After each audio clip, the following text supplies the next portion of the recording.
Recently, I have been making a series of videos on social anxiety. I introduced what it is, the symptoms of it, and how to overcome it. But I feel like I haven't been quite sincere as I wanted to be because I haven't quite opened up about my own experience and how I overcome it. So this video, I'm gonna just tell my story and share my experience overcoming it and be able to sit here and talk to you in front of the camera, which would be such a scary thing for me to do 5 years ago. So it is something that has been going on with me for years.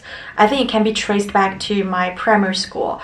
At that time, major changes were happening at home. I started to move to live with my uncle and auntie instead of my own parents. I moved to another city. I transferred to another school.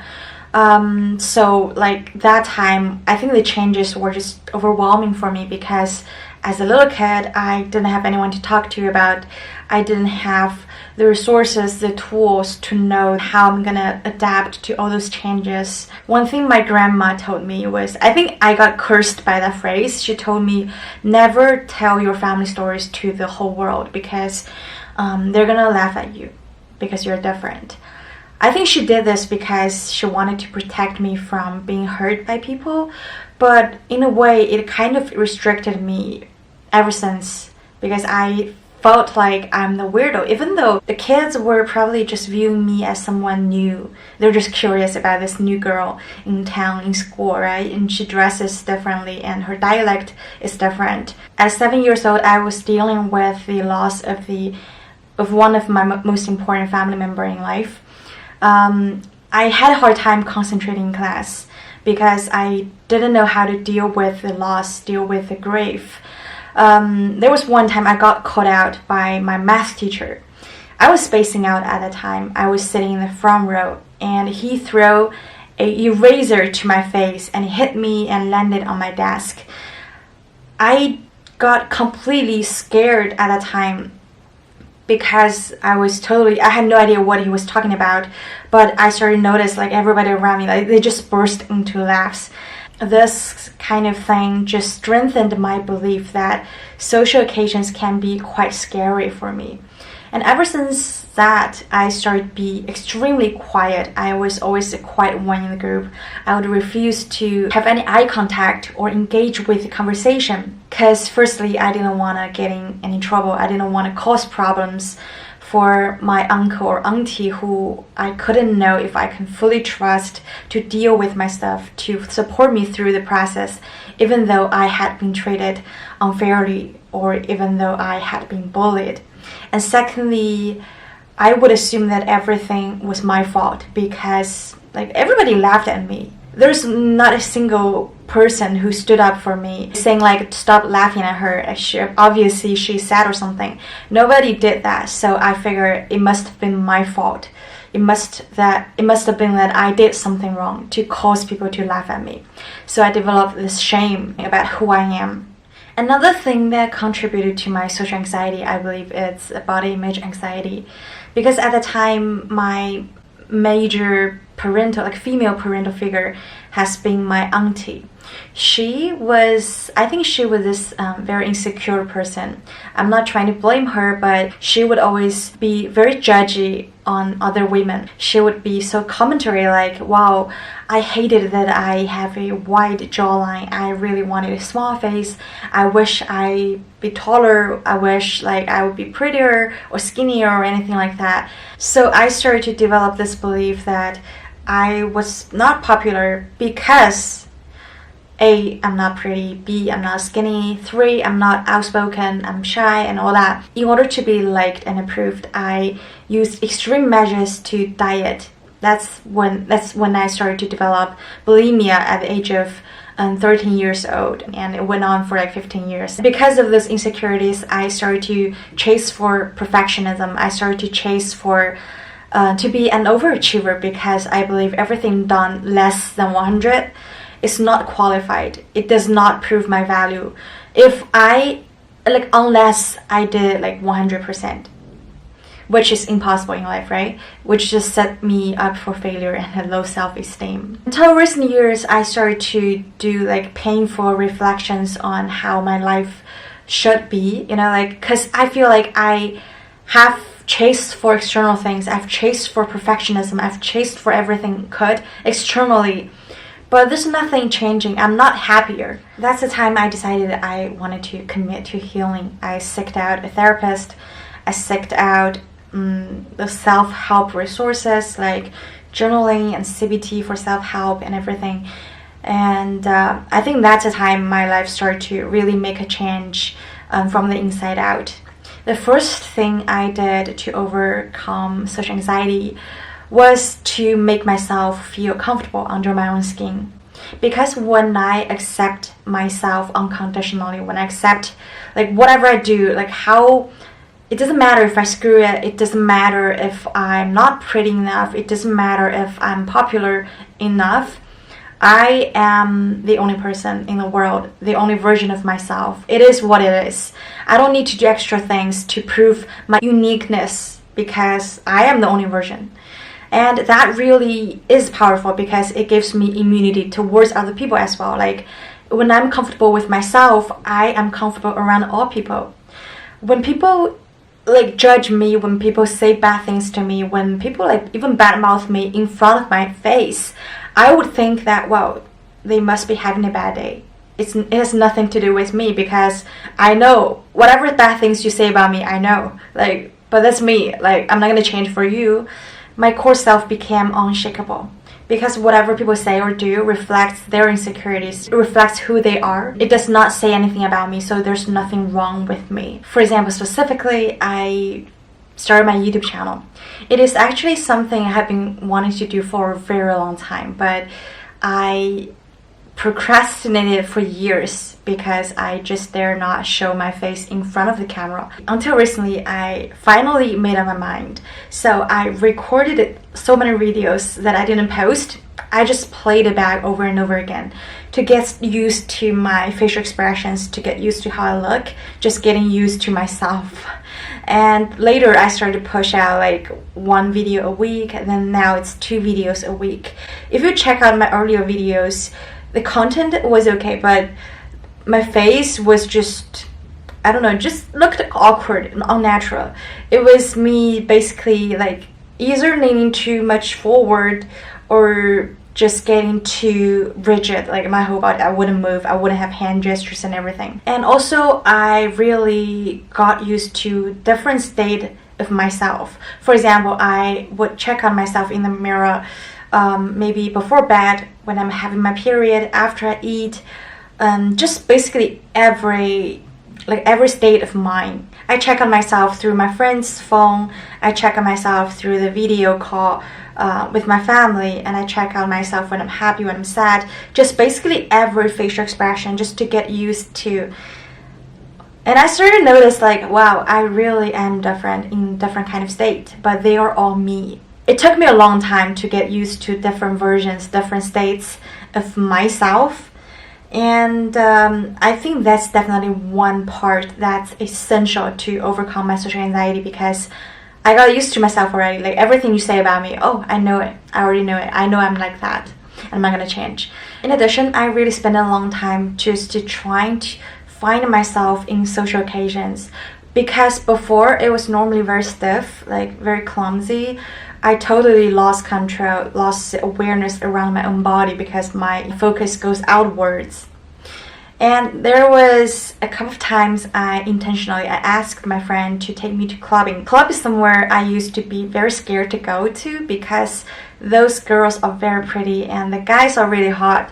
So I feel like I'm never gonna be as good enough to present myself in front of those high quality girls or guys, right? But the truth is, in club, that's the only place people don't really give a shit about you, because everybody would be so absorbed about releasing their hormones, releasing like their stress, except for those people who are hunting for like hookups or something. But since that's not what I'm looking for, I only wanted to pay attention to my body movements and body gestures. So I watched my friend dance, how she just completely showed up in herself. She just absorbed in her own rhythm, because she was just so comfortable with herself. But weirdly, nobody's actually paying attention to her because everybody's so absorbed with themselves. And that's the time, well, that took the pressure off my shoulder because I realized, okay, nobody really cared. So I might as well just try to find myself through the place in front of people, but without people's attention. So I do the same thing. I just really try to enjoy the music. I really try to let go of the control of my body because for years I have been restricting myself. There's a stagnant energy within my body.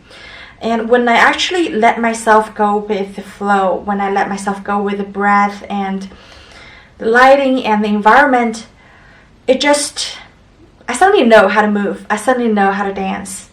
And that was such a magical experience for me. Ever since that experience, I have learned to slowly expose myself into different kind of social occasions.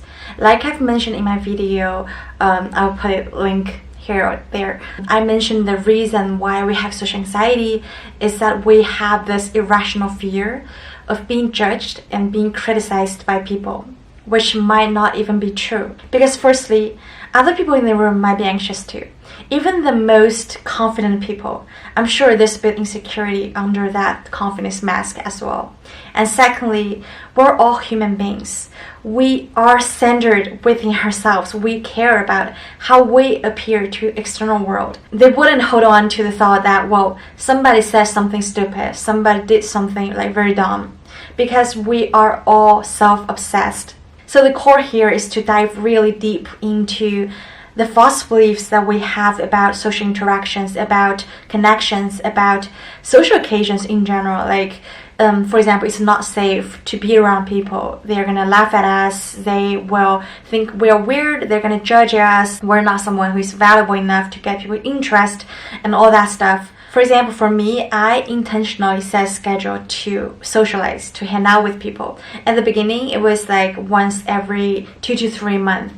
And then every other weekend. And then like I can go out pretty much everybody, like if you ask me to go, like right on set, I will be like, okay, I will go. Because I have been proved wrong over and over again that people are not that scary. People are not that scary. They don't have intention. Like nobody gets up in the morning and decided, oh, I'm gonna hurt somebody today. I'm gonna say some bad shit about people today. At the beginning, I have to have someone who I can trust, someone I feel safe around to go with me. But now I feel more comfortable going by myself to explore different activities such as like battle rope class, like dance class and all that. One trick I learned is to almost always start small talk around people who seem warm, who seem welcoming. The key here is to identify those people, to find out your squad. For example, I wouldn't observe their facial expressions first. I would really read into their personality by their like body gestures to see if they're actually welcoming people, if they're actually willing to engage in new conversations, or just shows the attitude like, well, leave me alone, I don't want to talk today. I have learned this the hard way because I came off as really creepy in the beginning. When I was exchanging to Australia for school, I didn't know anyone. I didn't know any Americans. I didn't know any Chinese people. So there was one girl in my film study class who sat next to me. I started to have conversations with her. So I asked her like, well, can we be friends? Can I add you on Facebook so we can hang out? She looked pretty hesitant. She was like, well, you know what? I don't really use Facebook that much. I'm like, okay, that's fine, but can I have your number so that we can text each other? And then she looked at me. She was like, well, you know what? I don't use my phone that much either. I didn't read too much into that signal at that time, but now I think about it, it was really creepy. But I don't want you to beat yourself up over someone's temporary perception on you, because that might not be accurate, plus they might not be your squad. The truth is that nobody has it all.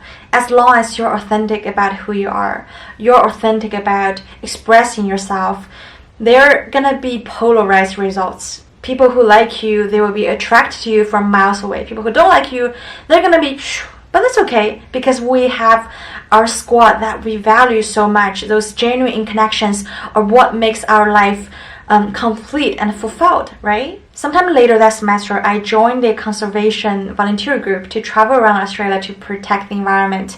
And in that trip, I meet a lot of lovely people who share the similar interests, who are outgoing, open-minded, who are generous and kind.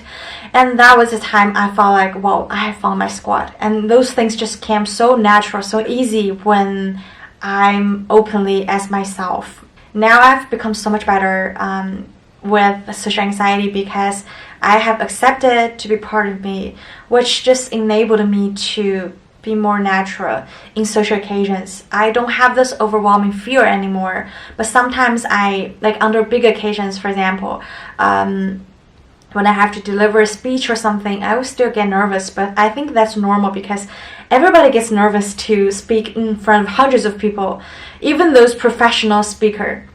I believe they feel nervous too because I can hear trembling in their voices as well sometimes. So I wanted to say that having social anxiety is not something to be embarrassed about. It's not something that we did wrong. It's just that we adopted some unhelpful belief that made our body to react in a way to protect us. But if it's something we learned, it's something that we can unlearn as well. We just have to find out the thoughts and to tackle them one by one. And the most important thing is to constantly do reality check, is to constantly confront your thoughts and question its legitimacy before going back to complete avoidance in your life. Alright my friends, that's my experience of overcoming social anxiety. I hope I have leveraged my experience to help people who are going through the same thing as well. I wanted to say that it's something that we can all go through together. And I hope you like this video. I hope you have find it useful and something that you can actually learn from to tackle your own social anxiety. If you like this video, please give it a thumbs up. If you wanted to see more videos like this, please subscribe and I will see you next time. Bye bye.